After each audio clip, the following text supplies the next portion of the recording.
네, 큰 비는 멈췄지만 아직도 많은 분이 폭우 피해로 힘든 시간을 보내고 있습니다.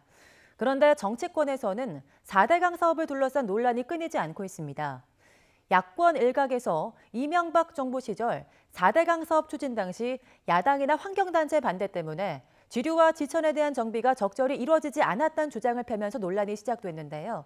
이 주장은 과연 사실일까요? 김웅래 기자가 따져봤습니다. 폭우 피해 속 야권발 4대강 논란이 불거졌습니다. 4대강 사업 당시 야당과 환경단체의 반대로 지류와 지천에 대한 정비가 제대로 이루어지지 않아 피해를 키웠다는 취지였습니다. 당시 야당이었던 민주당이 당 차원에서 4대강 사업을 막아섰던 건 사실입니다.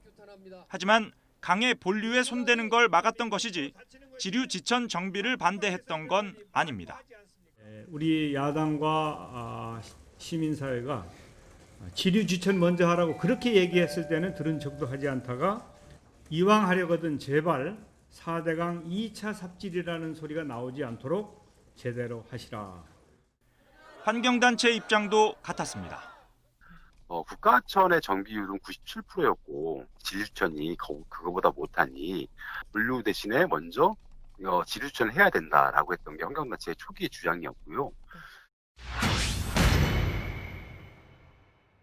지류와 지천에 대한 정비가 이루어지지 않았던 것도 아닙니다. 4대강 사업 후속으로 지류 살리기 종합 계획을 마련했던 이명박 정부의 설명만 되짚어봐도 확인할 수 있습니다. 당시 정부는 지류 지천 정비의 효율성을 높이겠다며 막대한 예산이 들어가는 사업 계획을 설명했는데 이때 지류 지천 정비는 이미 부처별로 해오던 일이라고 밝혔습니다.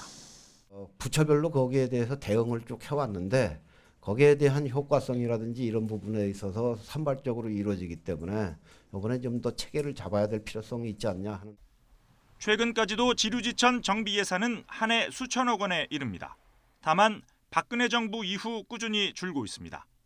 사회 기반 시설 확충을 위한 전체 SOC 예산을 줄여나가는 추세이기 때문입니다. 기후변화에 따라 국지성 폭우가 잦아지면서 지류지천 정비 예산이 충분한지 다시 검토해야 할 것으로 보입니다. YTN 김웅래입니다.